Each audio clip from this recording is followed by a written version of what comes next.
SCP-101 Hungry Bag. Object Class Euclid. Special Containment Procedures.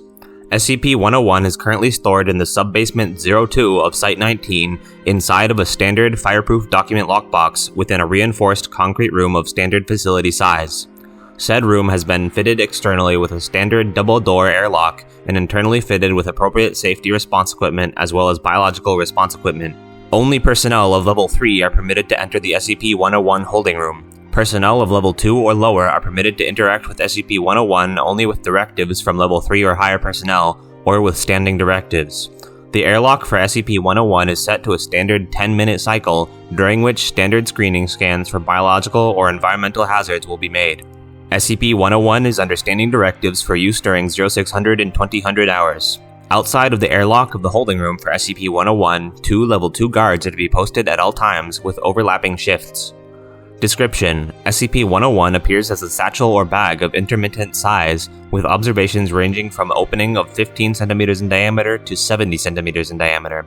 The depth of the container has varied with no standard mean of equality to the relative diameter.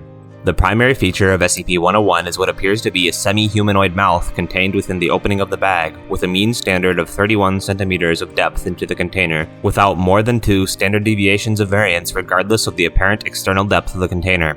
The mouth consists of 32 teeth of an off-white hue, all of equal shape and size, consisting solely of incisors of approximately 10 cm in length. It has been observed, albeit not measured with accuracy, that within the mouth there is a tongue of indeterminate length, with observations ranging from 50 cm to 3.5 meters. The mouth appears wet and spongy. However, all attempts at removal of possible fluids have resulted in failure with damage to the instruments and harm to personnel.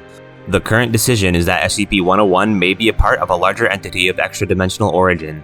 SCP-101 is not externally mobile. However, internal movements within the container can affect minor movements of the exterior of the container that consists of SCP-101's covering.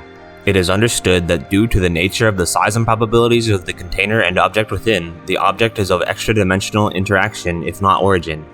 SCP-101 has exhibited polymorphic abilities as well as a low level of sentience. The photo on file depicts the item as it was discovered in 1979 in a remote area of the Cascade Mountains in the Pacific Northwest of the United States. Found along with SCP-101 was the decayed remains of a human, clad in a weathered black suit, seated upon an also weathered parachute, missing the right arm up to the joint of the shoulder, which appeared to have bite marks through the remaining bones, assumed to have been inflicted by SCP-101. Speculation as to the identity of this deceased individual has led researchers to the conclusion that this was one D.B. Cooper, remains removed for the purposes of concealing the existence of SCP-101. SCP-101 has since changed appearance and shape with the apparent end of enticing a subject into reaching within the container. These appearances have ranged from money satchels, to deli boxes, to Krispy Kreme containers, to candy bags, all of which have an external appearance that is indistinguishable from that of the real containers. It has been proposed by Dr. that SCP-101 is semi-sentient in its attempts to lure subjects in. At the recommendation of SCP-101 is currently in use as a means of refuse disposal for Site-19. SCP-101 has not shown adverse reaction to having foreign matter introduced to it, including but not limited to paper product, sewage, cafeteria refuse, metals, polymers, oils, and other products which are not consumable by any known biological entity. Addendum 1. So far, SCP-101 has not exhibited any abnormal behaviors from the standards observed, nor has SCP-101 emitted any substances either foreign, extra-dimensional, or abnormal. However, it is the concern of Dr. that SCP-101 may produce an emission in the future. Addendum 2. Further examination under the direction of Dr. has determined that SCP-101 is ideal for the disposal of hazardous wastes and byproducts of other SCP-related objects. Dr. is noted as being opposed to this measure. However, O5 has given authorization for the project to continue.